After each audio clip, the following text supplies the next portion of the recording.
हर कोई पियो रे पियाला राम रस का, कोई पियो रे पियाला राम रस का, कोई पियो रे पियाला राम रस का, कोई पियो रे पियाला राम रस का। राम रस का जी कोई राम रस का, राम रस का जी कोई राम रस का, कोई पियो रे पियाला शाम रस का, कोई पियो रे पियाला शाम रस का।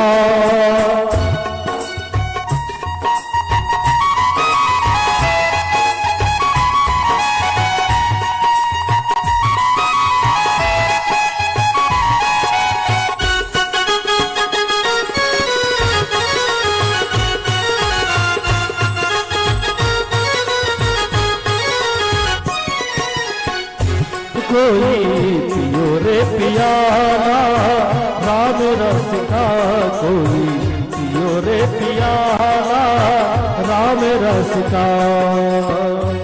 अब सुखदेव जी मुनि हेलो रस पिलाने के लिए निकले। जो भागवत का रस ग्रहण किया सुखदेव ने, उसको पिलाने वाला भी कैसा होना चाहिए। स्वयं का जन्म हुआ जब भगवान ने दर्शन दिए उसको, अब जिसके गर्भ में भगवान का जन्म, भगवान ने दर्शन दिए, ऐसा श्रोता चाहिए। क्योंकि भागवत रूपी रस को हर व्यक्ति ग्रहण नहीं कर सकता, क्योंकि बड़े बड़े विद्वानों की परीक्षा ही भागवत में होती है। इसलिए भागवत के रस को ग्रहण तो कोई साधारण पुरुष नहीं कर सकता, उसको पीने वाला भी अच्छा होना चाहिए। और जो गोदोहन काल तक नहीं रुकते, वो ऐसे सुखदेव मुनि उस रस को बांटने के लिए अपना एक उस रस को पीने वाला ढूंढ रहे हैं। हो कोई पियो रे पियाला राम रस का, कोई पियो रे पियाला राम रस का।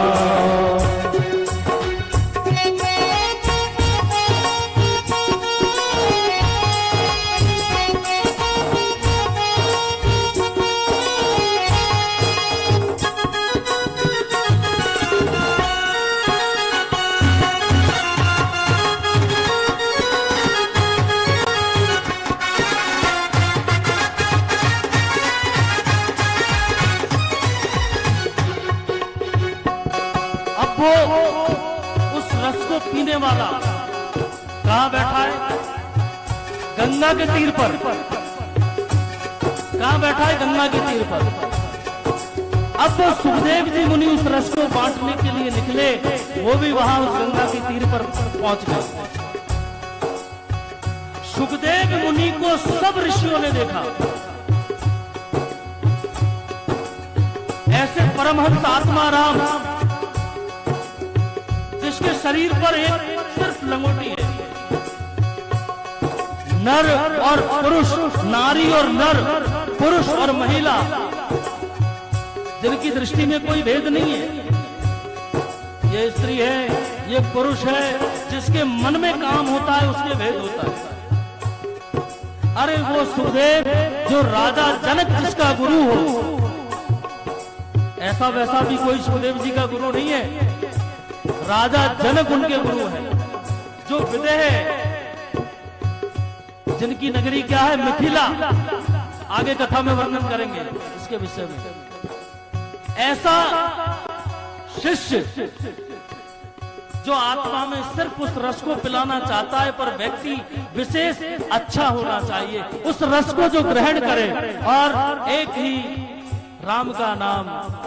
कोई पियो रे पियाला राम रस का, कोई पियो रे पियाला राम रस का, कोई पियो रे पियाला राम रस का।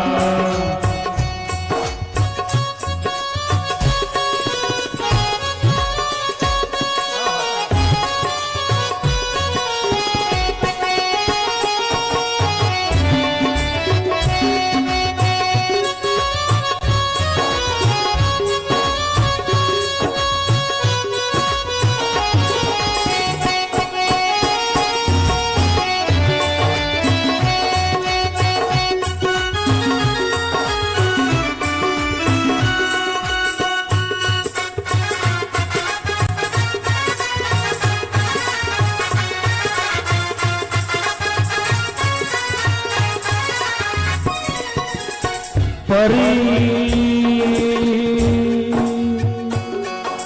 निष्ठतो निर्गुण्य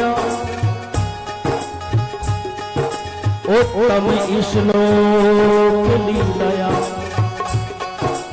ग्रहीता चेता राजर्षे आख्यानम यदधीतवाना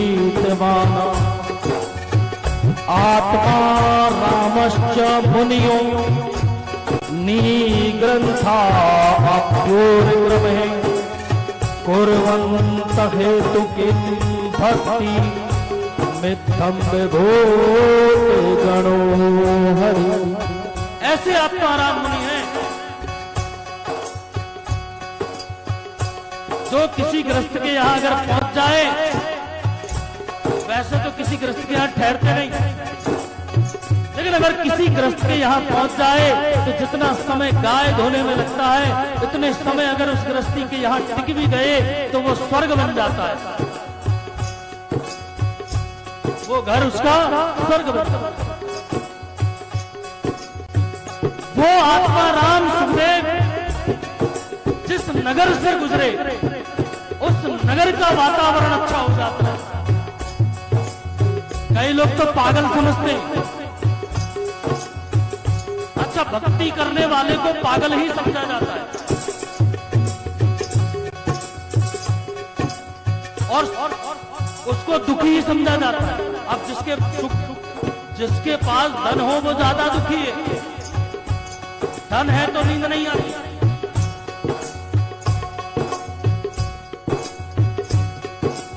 कोई धन दुखी, कोई धन दुखी, कोई तन दुखी, कोई पुत्र बिन रहे उदास। अरे थोड़े थोड़े सब दुखी, सुखी राम के दास। ऐसा आत्मा कोई पियो रे पियाला राम रस का, कोई पियो रे पियाला राम रस का, कोई पियो रे पियाला राम रस का, कोई पियो रे पियाला राम रस का।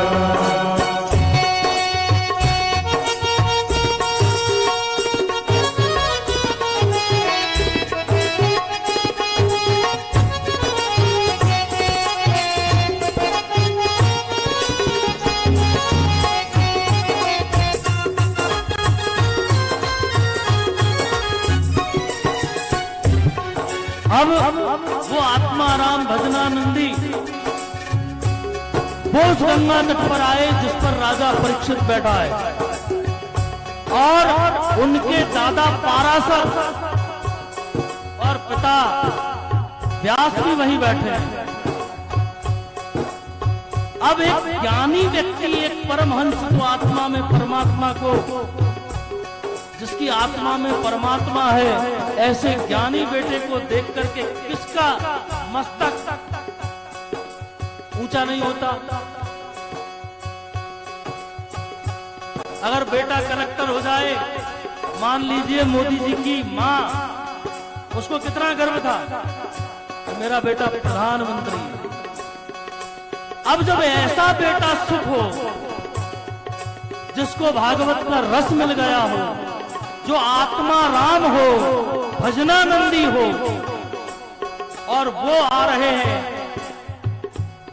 सामने और उसको देख करके अगर दादा पाराशर और पिता व्यास, उनकी आत्मा तृप्त हो गई और उस ज्ञानी बेटे को देख करके दादा और पिता खड़े हो गए। मतलब जिस बेटे को सम्मान देना चाहिए पिता के लिए,